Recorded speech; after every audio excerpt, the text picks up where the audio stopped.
सोचो, आप किसी से इतना प्यार करते हो कि उस पर्सन के अराउंड कैसे रहना है, कैसे रिएक्ट करना है, आप सब चीज को लेके काफी कॉन्शियस हो और सामने वाला पर्सन आपको बिल्कुल भाव नहीं दे रहा है, बल्कि he is trying to change you. तो क्या आपको ऐसा फील होगा कि सामने वाला पर्सन आपको प्यार करता है? आज बात करते हैं बॉलीवुड की एक एक्ट्रेस की जिसकी लुक्स, फिटनेस और फॉलोइंग सब कुछ टॉप लेवल का है, लेकिन फिर भी एक ही सवाल लोग पूछते हैं कि दिशा पाटनी को टाइगर श्रॉफ का वैलिडेशन इतना जरूरी क्यों लगता है। अगर आप दिशा के पुराने इंटरव्यूज देखो तो एक ही पैटर्न नजर आता है। बताती है कि उन्होंने जिम्नास्टिक्स सीखी, स्टंट्स की ट्रेनिंग ली, फिटनेस को अलग लेवल पर लेकर गए, और जब उनसे पूछा गया कि आपने ऐसा क्यों किया तो उनका जवाब बस एक ही था कि so that I can impress him. अब यहाँ एक इंटरेस्टिंग बात ये आती है कि किसी को पसंद करना गलत नहीं होता। अगर आप किसी को पसंद करते हो तो एफर्ट्स नेचुरली आते ही हैं, लेकिन प्रॉब्लम तब शुरू होती है जब आपकी पूरी पर्सनालिटी किसी के अप्रूवल के अराउंड ग्रूम होने लगती है। और ऑनेस्टली दिशा की इंटरव्यूज देखकर लोगों को ऐसा ही फील होता है।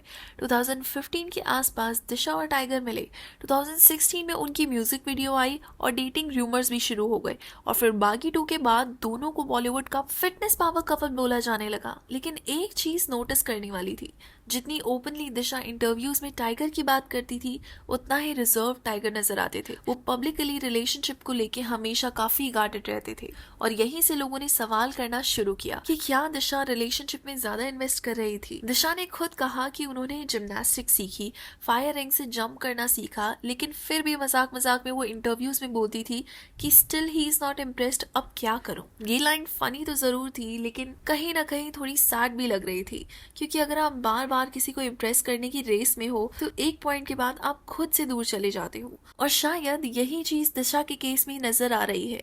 लगभग 6 साल तक रिलेशनशिप चला, बीच में ब्रेकअप पैचअप के रूमर्स तो आते ही थे, और 2022 में दोनों अलग हो गए। सबसे बड़ा क्वेश्चन ये था कि ब्रेकअप क्यों हुआ, और क्वेश्चन ये भी है कि दिशा ने अपनी 20s का सबसे बड़ा हिस्सा किसी और के अप्रूवल के पीछे स्पेंड कर दिया, which is not fair. Imagine करो, एक successful actress, beautiful, financially independent and millions of followers, फिर भी अगर आपको लगता है कि आई am not enough for someone, तो प्रॉब्लम्स आपके लुक्स या सक्सेस में नहीं है, प्रॉब्लम है आपकी वैलिडेशन की हालत में। क्योंकि आपको देखने में नहीं लगता, लेकिन आपके पीछे इतने सारे लोग पागल हैं, लेकिन आप बस एक इंसान के लिए पागल हो, और अगर आपको वो वैलिडेट नहीं कर रहा तो आपको दुनिया में कुछ भी नहीं चाहिए, विच इज सो रॉन्ग। क्योंकि एक बार मेरे साथ भी ऐसा ही केस हुआ था। I was madly in love with some guy, and उस लड़के ने मुझे बिल्कुल भी वैलिडेशन नहीं दी। I used to do a lot of things for him, लेकिन वो कभी इम्प्रेस ही नहीं होता था। मैंने फिर अपने आप को एक टाइमलाइन दी कि मैं बस एक ही साल इसके पीछे लगाऊंगी, और उसके बाद आई मूव्ड ऑन।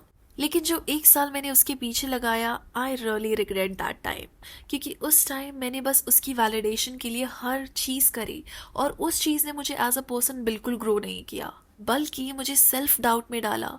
बल्कि उसकी लाइफ देख के मुझे ऐसा लगा कि may be I am not enough for him, जिस चीज़ की वजह से मुझे मेरी सेल्फ वर्थ, सेल्फ इमेज और सेल्फ एस्टीम के लिए इतना रोना पड़ा कि I can not tell you. So guys, if you are also in this situation, please just move on, because that person is not worth it. Anyways guys, ज्ञान बहुत हो गया, back to the topic. Breakup के बाद भी उनका noticeable change देखने को मिला। दिशा और मोनी रॉय की फ्रेंडशिप हुई, और फिर वो फ्रेंडशिप काफ़ी स्ट्रांग हुई।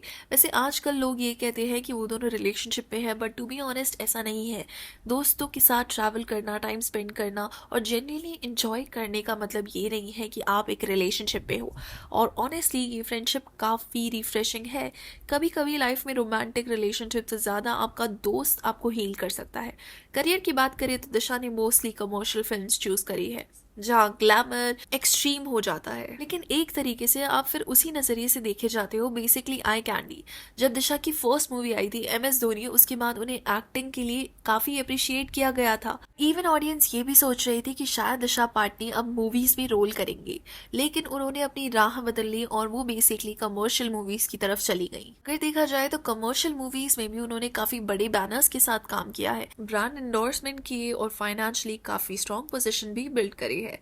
इसीलिए शायद ये कहना गलत होगा कि उन्होंने जो रूट चूज किया है वो काफी गलत है, लेकिन अगर इस पूरी स्टोरी का एक लेसन निकाला जाए तो वो यही है, यार मैं एफर्ट्स तो करो, लेकिन गाइस अपनी आइडेंटिटी की प्राइस कभी मत खो, क्योंकि जिस दिन आप किसी और के वैलिडेशन के लिए अपनी सेल्फ वर्थ की धज्जियां उड़ाओगे, उस दिन यू विल बी गॉन। तो गाइस, प्लीज़ प्लीज़ प्लीज़ अपनी सेल्फ वर्थ को अपनी मुट्ठी में रखो और किसी के हाथ में मत आने दो। Well, I am gonna see you in the next one. I hope you like this video, और अगर आपको ये वीडियो पसंद आए तो प्लीज़ मेरे चैनल को सब्सक्राइब करना। Bye bye.